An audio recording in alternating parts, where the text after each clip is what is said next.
logo designers. Today I want to talk to you about one of the core functions and purposes of the Logo Package Portal product. This function is to make it as easy as possible for your clients to find exactly the right logo they need for any situation. There's a few problems with many of the popular asset management tools that designers use. Dropbox and Google Drive, for example, just replicate the folder structure that you already have on your local machine.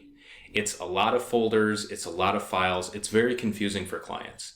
Secondly, not all of the file formats that we provide, like Illustrator files or EPS, can always be previewed by the client. This means your client is often left guessing whether or not they're using the right logo file. Logo Package Portal is aiming to solve all of those problems, so let's check it out.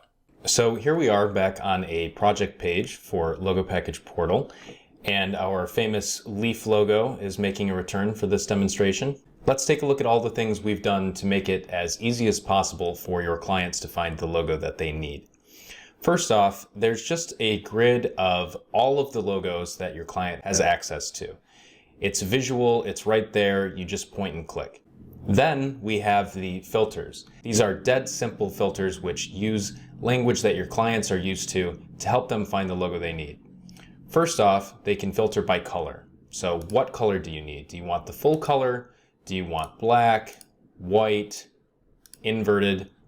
Any color schemes that you've uploaded from Logo Package Portal will be available in this dropdown. So if you've added a custom color, then that will show up here as well. And these filters will also reflect the names that you've chosen inside of Logo Package Express. So if you chose black and white instead of one color and reverse, that's what it will say in this filter. The next filter is the logo use filter. So typically clients know what they need to use a logo for, but they don't know what file format or what color gamut. So all your client has to do is come to the logo use filter and choose from our list of logo uses. Do they want it on a website? Do they need it for their Word doc? Maybe they're going to put it on some signage or get it printed, or maybe they need to send something to a designer. All of these options are available, and when your client clicks one, we automatically serve up the right file format. So these are PDF files because the user has chosen printing. If they chose social media, then we'll serve up PNG files, and so on.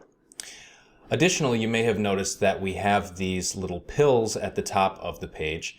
These are tooltips that act as an on-screen glossary to help your client understand what these logos are for.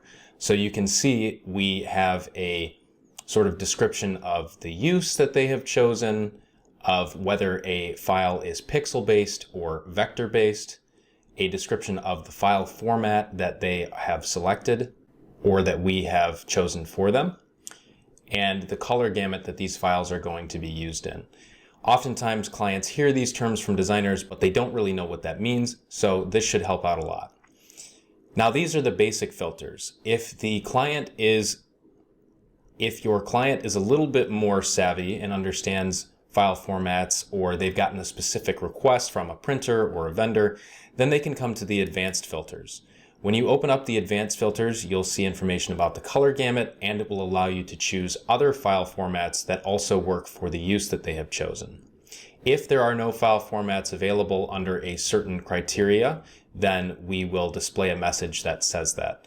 In this case, there aren't vector files for social media because no social media sites accept SVGs. They only take PNGs or JPEGs. If we move to a printing type use, then you'll see that we don't have any pixel-based files because you want to send vectors to your printer. PDF, EPS, AI, all of these file formats are available, and if your client chooses, they can switch between these file formats and download the appropriate logo. So Logo Package Portal combines a simple visual overview of the client's logo files and very easy to use filters that allow them to choose what color they want and what they are using the logo for, and an on-screen glossary that helps them understand more fully what these logo files are to be used for. We've tested this format with your clients and the feedback has been very positive, so we are sure that they are going to find this much more easy than clicking around in a Dropbox or Google Drive folder. So thank you for watching.